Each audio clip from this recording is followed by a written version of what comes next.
안녕하십니까. 저는 태봉고등학교 진한아입니다.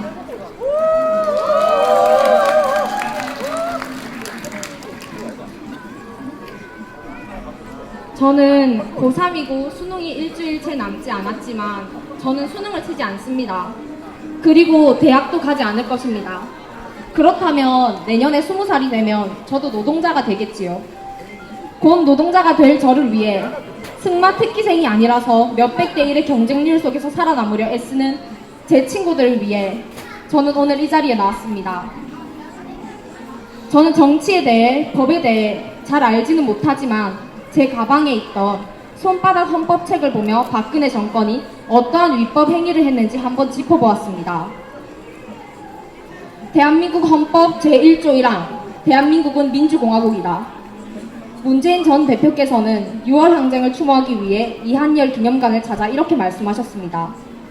박근혜 대통령은 대한민국을 순실공화국으로 만들었다. 지난 4년간 대한민국은 순실공화국이었습니다.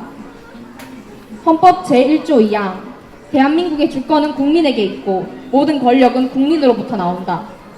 박근혜 정권이 시작되고 주권이, 권력이 국민에게 있었습니까?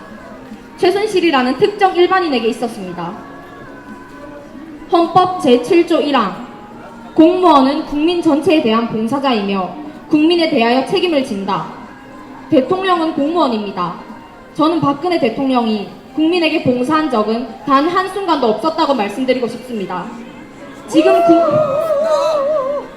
지금 국민에 대한 책임 누가 지고 있습니까? 거리에서 투쟁하는 국민들이 지고 있습니다. 헌법 제10조 모든 국민은 인간으로서의 존엄과 가치를 가지며 행복을 추구할 권리를 가진다. 국가는 개인이 가지는 불가침의 기본적 인권을 확인하고 이를 보장할 의무를 가진다. 모든 국민은 인간으로서의 존엄과 가치를 가지며 인간으로서의 존엄. 위에 있는 당신들, 우리를 인간으로 생각하십니까?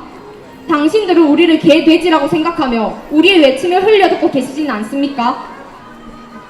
헌법 제11조 2항 사회적 특수계급의 제도는 인정되지 아니하며 어떠한 형태로도 이를 창설할 수 없다.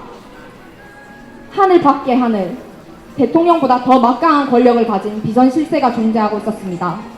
대통령의 연설문을 고치고 대통령의 코디를 해주며 대통령과 국가 기밀을 공유하는 최순실 씨는 사회적 특수계급 아닙니까? 헌법 제34조 6항 국가는 재해를 예방하고 그 위험으로부터 국민을 보호하기 위하여 노력하여야 한다. 국가는 세월호 참사도 메르스 사태도 어떠한 재해도 예방하지 못했습니다. 사태가 이렇게까지 오게 된 제일 큰 재해는 인재 아닙니까? 박 대통령은 우리에게 재난이었습니다.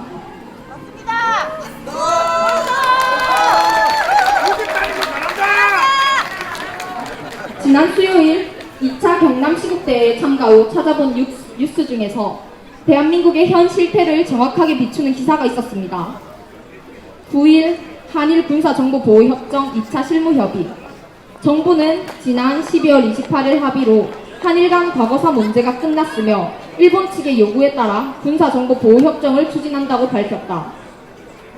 최순실 게이트로 박근혜 정권에 터져버린 우리 국민들은 너나 할 것 없이 거리로 나와 투쟁하는데 정부는 굴욕적인 12월 28일 한일 위안부 합의에 이어 일본과 또 다른 협정을 추진 중에 있습니다.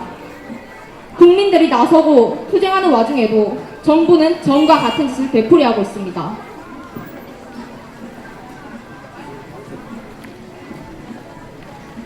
이것은 국민을 기만하는 것이 아니면 무엇이겠습니까? 그리하여 저는 요구합니다. 박근혜 대통령은 하야하십시오. 박근혜 정권은 퇴진하십시오. 그리고 이 모든 사실을 알고도 덮어둔 새누리당은 해체하십시오.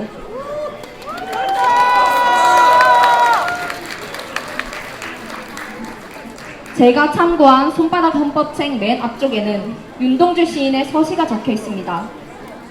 죽는 날까지 하늘을 우러러 한 점 부끄러움이 없기를. 저는 적어도 너는 무얼 했냐라는 질문에 부끄럽고 싶진 않습니다. 더 이상은 마음속으로만 응원하지 않겠습니다. 손바닥 헌법책 맨 뒤쪽에 적혀있는 문구 읽고 마무리하겠습니다. 대한민국은 민주공화국이다. 헌법대로 하라. 모든 권력은 국민으로부터 나온다. 헌법대로 하라. 모든 국민은 인간답게 살 권리를 가지며 모든 국민은 행복을 추구할 권리를 가진다. 헌법대로 하라. 감사합니다.